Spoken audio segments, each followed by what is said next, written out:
The Unbreakable Window. July 9th, 1993, Toronto, Canada. Gary Hoy was a 38-year-old corporate lawyer at a major Toronto law firm on the 24th floor of a downtown office tower. He believed the windows in his office were unbreakable. He liked to prove it by running at the glass and throwing his full body weight against it. He had done this many times before. It always held. There was one problem with his plan. The glass was strong. The frame holding it in place was not. On this day, with a group of visiting students watching, Hoy threw himself at the window one more time. The pane popped clean out of its frame. Hoy fell with it, 24 floors, to the courtyard below.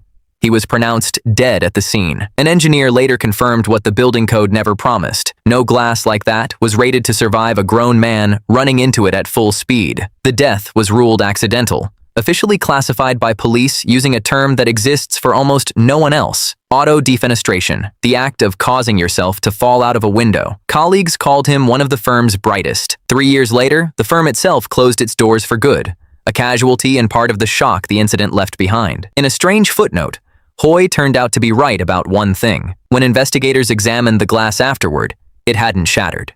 The pane had survived the fall completely intact.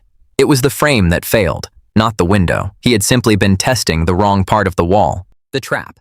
Thanksgiving night, 2019, Van Buren, Maine. Ronald Sear was 65 years old. Worried about break-ins, he had rigged a homemade device to the front door of his house, built to fire a handgun automatically if anyone tried to come through. There was one problem with his plan. He still lived there. That night, Sear triggered the very device he had built to protect himself. Police arrived to find him shot. He was taken to a hospital, where he died. Investigators searched the house afterward and found several more homemade devices rigged throughout the property, which had to be cleared by a bomb squad before anyone could safely go back inside. He built a system with exactly one flaw. It couldn't tell the difference between an intruder and the man who lived there. Date night, 1992, Brampton, Ontario. Mark Neville was 28 years old and kept a large pet python in his home, the kind of exotic pet that draws a crowd of curious friends and a few worried ones. He'd had it for a while. He knew how to handle it, or he thought he did. There was one problem with his plan. A python doesn't know when to stop. Neville was found dead in his home, asphyxiated by the snake's coils. The case became one of the early, well-documented warnings about keeping large constrictors as pets without proper caging and oversight. A warning that, 14 years later, almost nobody outside the reptile community had heard. The treatment. 2006, Lanesville, Indiana. Patrick Von Allman was 23 and owned 15 snakes, including a 14-foot reticulated python that weighed about 100 pounds. That evening, he told his family he was going out to the shed to treat the python for a minor health issue. It was something he'd done plenty of times before. There was one problem with his plan. This snake didn't want to be treated. 3 hours later, his family found him in the shed. The python had wrapped itself around his neck and shoulders and crushed him. There were no bite marks. Investigators noted that pythons aren't venomous, so under state law, keeping one had never required a permit. Nothing about owning it had been illegal. That was exactly the problem. The rocket. February 22nd, 2020, Barstow, California. Mad Mike Hughes was 64 years old, a daredevil who had spent years building homemade rockets in his backyard. He'd already survived 2 earlier launches, one of which compressed his spine. Regulators had repeatedly told him to file permits and test his equipment before flying again. He kept building anyway. "I'm not much for authority or rules," he told a reporter. There was one problem with his plan. The parachute system on this rocket had never been tested. Cameras were rolling, filming for a television series about his life. The plan was to launch roughly 5,000 feet into the air over the California desert. The rocket launched, climbed, and came apart shortly after liftoff. Hughes was killed instantly. A freelance journalist watching from the ground said the rocket appeared to rub against the launch tower and ladder on its way up, possibly tearing the very parachutes that were supposed to bring him down safely. Hughes had publicly described himself as a flat earther, and much of his media coverage focused on that claim. People close to him later said the belief was mostly a publicity device, a way to fund a daredevil career built on rockets nobody else would insure. Whatever he believed about the shape of the planet, the laws of physics governing his descent were never up for debate. He spent years trying to prove the sky wouldn't kill him. It only took one flight to find out he was wrong. The jump.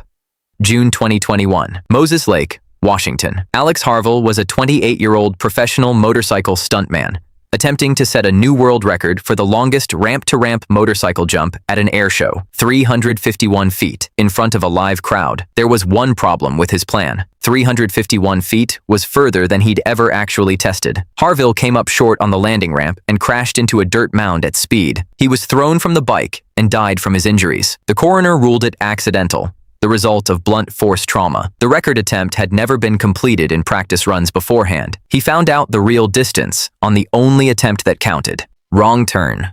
2013, Hainaut, Belgium. Sabine Moreau, 67, set out to pick up a friend from a train station less than 30 minutes from her home. She typed the destination into her GPS and started driving. There was one problem with her plan. The GPS sent her the wrong way, and she never once questioned it. Moreau drove south instead of north. She passed road signs for German cities. She refueled twice. She pulled over to sleep for a few hours and then kept going. 2 days and roughly 900 miles later, she arrived in Zagreb, the capital of Croatia, and finally realized something was wrong. Her son had already called the police after she went missing. When she got home, her explanation was simple.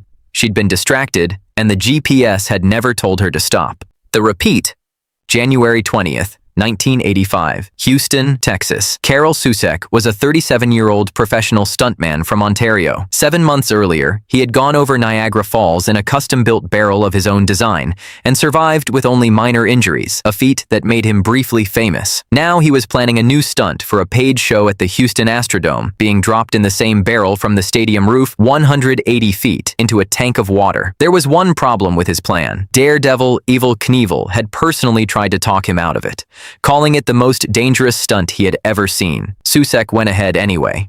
The barrel was released prematurely, before it was properly aligned, and instead of hitting the center of the tank, it struck the rim. He was pulled out alive but severely injured, and he died from those injuries while the stunt show around him was still going on. He had already proven once that a barrel could survive going over one of the most powerful waterfalls on the planet. The fall that killed him was less than a sixth of that height, into a tank of water he had personally helped design. The Lookout 2020. Baroka Lookout, Grampians National Park, Australia. Lakshmi Lumba, 38, visited one of the region's most photographed viewpoints, a sheer 260-foot drop with a guardrail and clearly posted warning signs. Tourists climbed past the barrier for photos here, often enough that police had issued public warnings about it. There was one problem with her plan. The barrier was the only thing standing between the view and the edge. Witnesses said they heard her after she went over the rail. It took rescue crews 6 hours to reach the base of the cliff and recover her body. A guide who had been at the same lookout earlier that day said he'd watched someone else climb the same barrier only 30 minutes before. Tusk's, April 2nd. 2019. Kruger National Park, South Africa. A group of men entered the park illegally and on foot, hunting rhinos for their horns. It was not their first time. They knew the park. They knew the risk of rangers. There was one problem with their plan. They weren't the only thing in the park that could kill. An elephant attacked the group without warning, killing one of the men instantly. His companions carried his body to a nearby road and left the park rather than report it, calling a relative instead to say what had happened. Days passed before rangers, searching on foot and by aircraft, were finally told where to look. When they got there, they found only a human skull and a pair of pants. A pride of lions had found him first. Park officials confirmed that 4 other members of the group were later arrested, along with firearms and ammunition seized at the scene. Rhino horn sells on the black market for thousands of dollars a pound, prized in parts of Asia despite being made of the same material as a fingernail. Park manager Glenn Phillips put it plainly in a statement afterward. Entering the park illegally and on foot was never a small risk to take. Online, people called it karma. Conservationists were quicker to point out that nothing about the loss made a single rhino safer. The demand that sent him into the park that night was still out there, untouched. That's 10 stories, 10 warnings, and 10 people who heard them and kept going anyway. If you want more of these, hit subscribe. There are plenty more rules out there waiting to be broken.